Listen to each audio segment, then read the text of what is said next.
Tucked between the mountains of Colorado sits history. Colorado has a really rich history of African Americans. Dating back to Barney Ford, who was born into slavery in 1822 in Virginia. In 1848, Barney was enslaved by a man who was a merchant from St. Louis.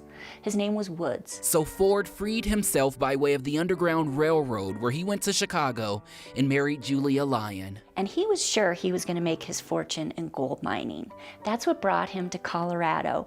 He was first in Breckenridge in 1861. But hospitality made him rich. By the mid-1870s, he was one of the wealthiest men in Colorado, had the finest hotel in Denver and in Cheyenne. But what caught many eyes, his Breckenridge mansion Lee Gervin stands in. So 1882, it was finished. The local newspaper had a glowing review of the home. The mountains were welcoming to a black man like Ford, mostly because of his light skin.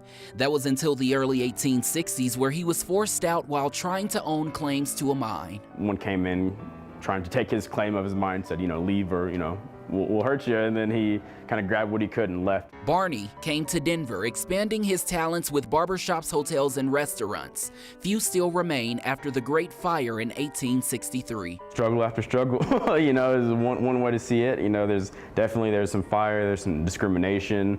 He had some issues keeping things running, but again, it's a story of perseverance overall. Barney's will allowed him and others to challenge the state Senate to give black men the right to vote. It took until 1876 before Colorado achieved statehood, and our Constitution says that all men shall have the right to vote. Ford's history is still deeply rooted throughout Colorado, in his story and in the impact he made hundreds of years ago. A story only getting richer with time.